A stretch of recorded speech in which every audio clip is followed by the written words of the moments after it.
आज पुण्यक्षेत्र जेथे असणारं बेलखेडा या ठिकाणी ज्ञानोबरायांच्या ज्ञानेश्वरीचा फिरता सोहळा जेथे असणार ऐसा सुख सोहळा स्वर्गी नाही त्यांना नाही बरं काय आपलं भाग्य आहे.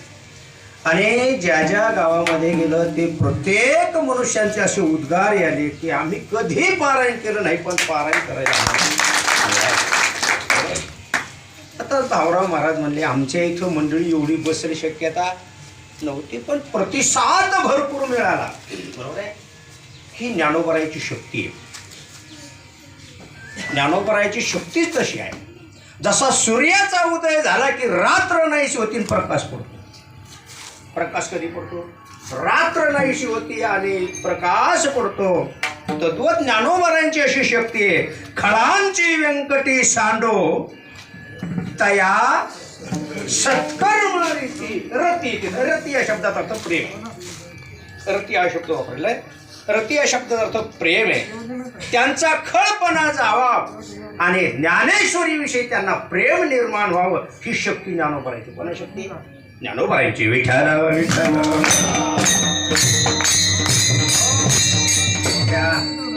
7 दिवसामध्ये मोठ्या उत्साहामध्ये पारायण झालेले आणि त्याची सांगता आज आहे.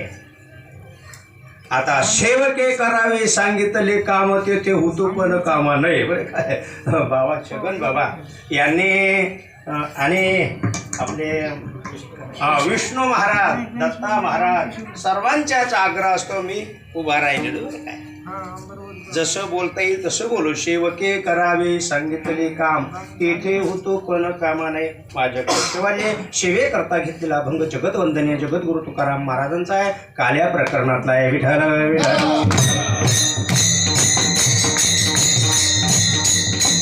मनोजगम मारुतुल्य वेगम जितेंद्रियं बुद्धिमतां वरिष्ठं वातात्मजं वान्यर्योथमुख्यं श्रीरामदूतं शरणं प्रपदे महायोगपीठे तटे भीमरथ्यं वरं पुण्डरीकाय दातुमनन्द्रे समागत्य तेष्टं तमानन्दकन्दं परब्रह्मलिङ्गं भजे. विवेकाने जाने समाजा सुघटित टिकविले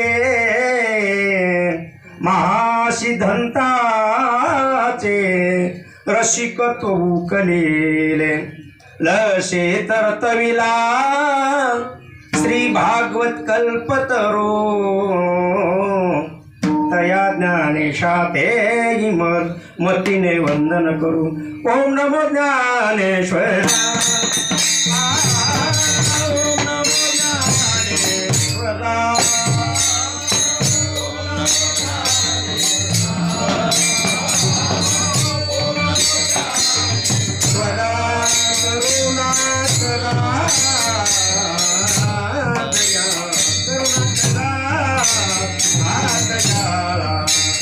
करुणा